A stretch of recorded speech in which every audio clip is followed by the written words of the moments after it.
Salom Arnold. Tabriklayman. Senda klonlangan birinchi odam bo'lish imkoniyati mavjud. Arnold, mashinaga kir. Arnold, nima noto'g'ri bo'lishi mumkin? Kel, biroz sinovdan o'taylik. Bu nimasi? Klonlash men kutganimdek ishlamadi.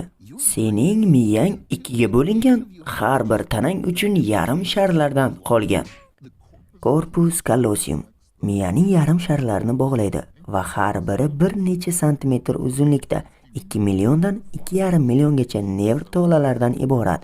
Agar sening bo'ying ularni ip qilib to'qisa, u yerni 3 marta o'rashi mumkin. Bu ajoyib.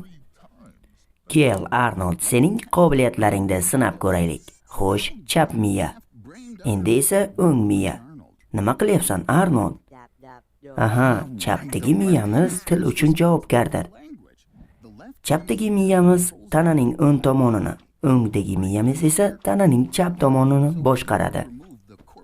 Shunday qilib, agar sen korpus callosumni olib tashlasang, odam dastlab chap va o'ng oyoqlarini chalkashtirib yuboradi. Kelinglar, hamma narsani aks holatiga qaytaramiz. Nima qilyapsizlar? Bir-biringni ko'ra olmayapsanmi? Nima bo'lganda ham ikkalang bir vaqtning o'zida bir joyda bo'lishing zarur. Ehtiyot bo'l, ikkalang ham. U nima bo'ldi? Menimcha tiqilib qolganga o'xshaydi. 2,5 shardagi miyaning ko'p joylari takrorlanadi. Shuning uchun agar bitta yarim shar olib tashlansa yoki inson faqat bittasi bilan tug'ilsa, boshqa yarim sharning yo'qolgan funksiyalarini qoplashi mumkin va inson butun normal hayot kechirishi mumkin. Xo'sh, Arnold, o'zingga keldingmi? Bu boshqa Arnoldning barmog'i ekanligiga qanday his qilyapsan? Arnold, ana ahvol, mana ahvol. Salom Arnold. Shunday qilib sen Topi laqabli pirani balig'ingni qo'lga o'rgatib, yangi fokuslarni o'rgatyapsanmi? Xo'sh, Arnold, hech bo'lmaganda sen harakat qilyapsan. Balki boshqa hayvonni qo'lga o'rgatsang yaxshi bo'larmidi? Masalan, yo'lbars akulasi. Endi sening vazifang uni bo'ysundirishdir. Ha, endi senga Topi kerak bo'lmaydi. U bilan xayrlashsang ham bo'ladi. Arnold, akula och, ovqatlanish vaqti keldi shekilli. Hayvonlarni qo'lga o'rgatish ko'p vaqtni oladi. Kumush tulkilarni qo'lga o'rgatish uchun 60 yil va 35 avlod kerak bo'ldi. Ular mutatsiyaga uchragan itoatkor genga ega. Ammo olimlar buni tezda bilishmagan. Agar bu gen akulalarda mavjud bo'lsa, natijada erishish uchun u kamida 250 yil davom etadi. Menimcha kutishga tayyor emassan.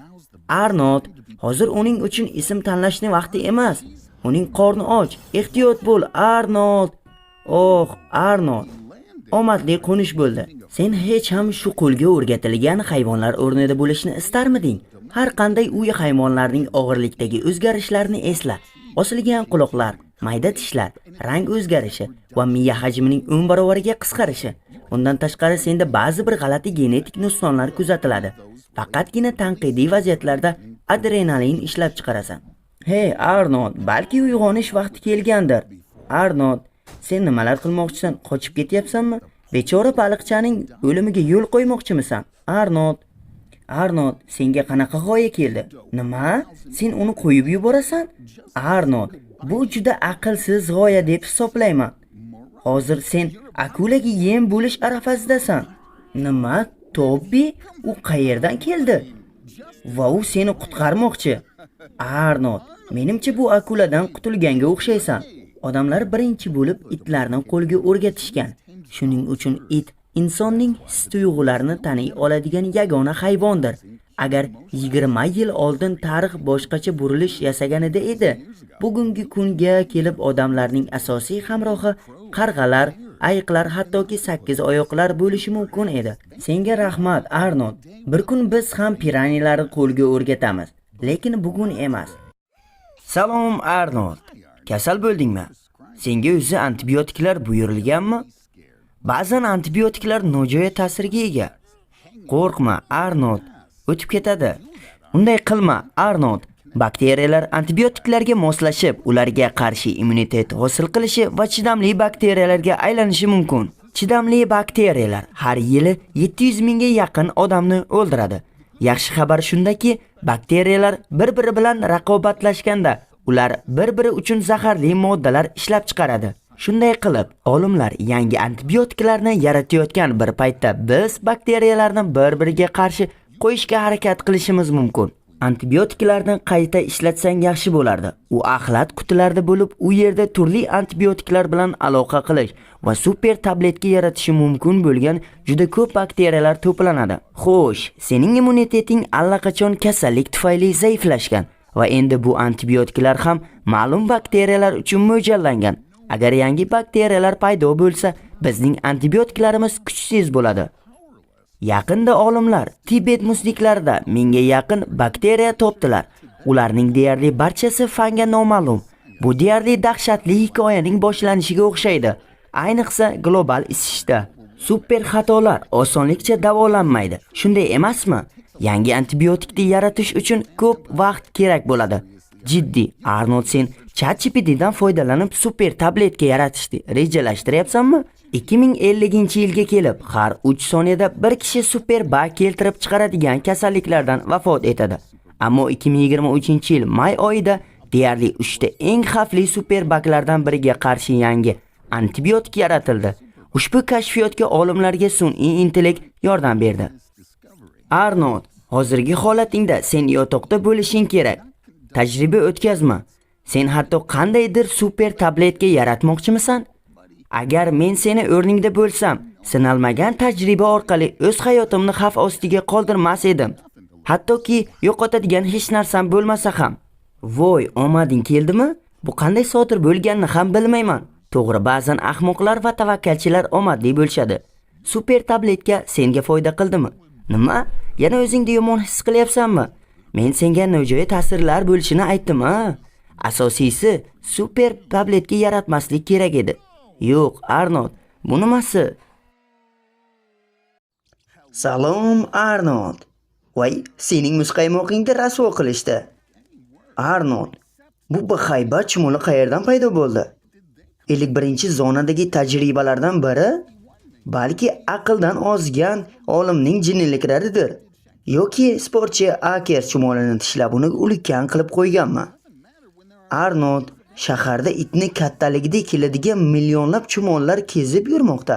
Fakt, har yili chumollar leopardga qaraganda ko'proq odamni o'ldiradi. 20 millionlik Skanu armiyasi bir kunda butun bir otni yeb qo'yishi mumkin va ular har doim bir vaqtning o'zida tishlashadi. Va ularning jag'lari shunchalik kuchliki, ular hatto yaralar uchun qisqich sifatida ishlatiladi. Arnold, ehtiyot bo'l. Bu chumollar 1,5 futgacha yuk ko'tarishi mumkin. Sen soatiga 35 milyaga tezlikka erisha olasan. Arnold, buni bilarmiding? Yerda 20 kvadrillion chumoli bor. Bu kishi boshiga 22 million chumoli to'g'ri keladi degani. Darhaqiqat, chumolilar yerda 501 kvadrat million maydonni egallab olishgan. Bu butun hududning 15%ni tashkil etadi. Har yili chumolilar 6 milliarddan ortiq iqtisodiy zarar keltiradi. Ular simlar va elektr jihozlarini kemiradilar. Gigant chumolilarga yerni zabt etish uchun bir necha oy kerak bo'ladi. Bir paytlar Tokio turgan joyda hozir ulkan qo'shin bor. Insoniyat bu xatoni to'g'irlash uchun faqat bitta variant bor. Chumolilar bilan kurashish uchun yanada dahshatli yirtqich, o'lik chaqishi bo'lgan 5 ko'zli jonzotni tasavvur qiling. Bu yirtqich hayvon ariq hisoblanadi. 5 ta ko'zi tufayli u 280 radiusdagi hamma narsani ko'radi va uning moslashuvchan chiqindisi dizayni tufayli ari sizni deyarli har qanday burchakdan chaqishi mumkin. Qanday tushkunlik! Arilar chumollar bilan kurashmaydi. Ular bilan faqat oziq-ovqat uchun raqobatlashadilar. Ularni faqat o'z uy ovqati va pivosi qiziqtiradi.